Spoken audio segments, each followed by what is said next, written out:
ACP प्रति Singh press meet Cuttack ग्रामांचल ACP प्रति सिंह चेतावनी सुदूरी जाओ नले जेल जाओ। गत 7 तारिख में भद्रेश्वर अंचल होइथिबा लूट को आधार करी एसीपी प्रतीक सिंह निर्देश रे सालेपुर एसटीपीओ तत्वावधान में एक टीम एहाकु पर्दाफाश करिसेंती। केला जातिर किछि असामाजिक युवक दिन में घुसुरी चोरेबा और राति कटक केन्द्रापड़ा जगतसिंहपुर आदि अंचल चोरी करबा 3 जन को धरवा सह अधिक तदंत चलाई बोली प्रेसमिट माध्यम सूचना देले एसीपी प्रतीक सिंह। सफलता मिली भद्रेश्वर 7 मार्च भद्रेश्वर थाना रे गोटे राति समय घरे पशिकी किसी दुर्वृत्त जिते भी लोक सेठी थिले से गोटे प्रकार बंधक बनईकी से कमरा रे बंद करिकी तांको डरे धमकईकी से जिते भी बहुमूल्य सामग्री अच्छी सोना गहना अच्छी सबू चोरी करिकी लुटिकी नहीं जाइथिले।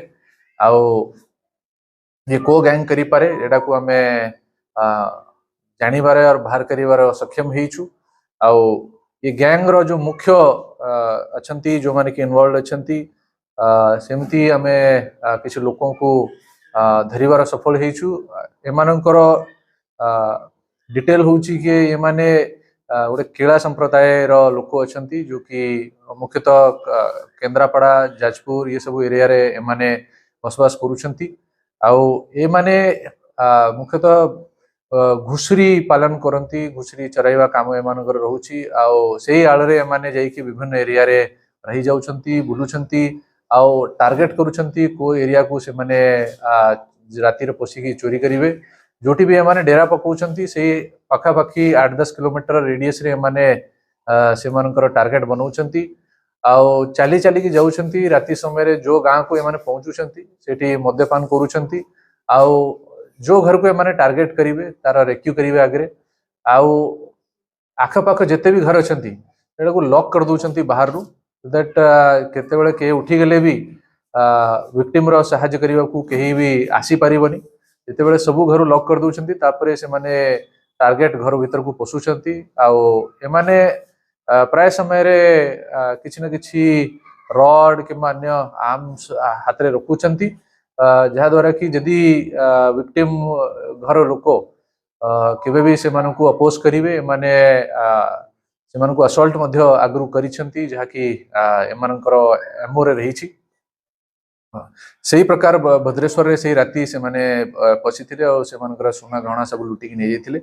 ये गैंग रो जो दुई मुख्य जन अछंती कुना दास और विकास दास से मानकु आमे टार्गेट रखिथिलु और खबर पाई कि से मानकु आमे उठाइबार सक्षम हेइछु। एमानकु तिलंग गाँ रो एरिया रो उठाइछि। आउ से मानक संगरे हमको आउरी 2 जन मिलिथिले जो माने हमको परे जना पड़ला कि अन्य गोटे महंगा थाना रो केस रे से माने इन्वॉल्व रहिसंती। एमाने ये घटना रे इन्वॉल्व नथिले परंतु अन्य गोटे घटना रे इन्वॉल्व थिले जो मानकर नाम होची गणेश दास आउ चित्रसेन दास। एमाने मध्य एमानकर सहयोगी अछंती एमाने मिसिकी काम करूछंती।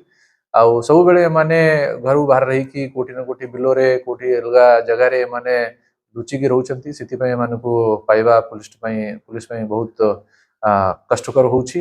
कटक जिला Salepur Manjulata Vishwal report the Republic Hindustan.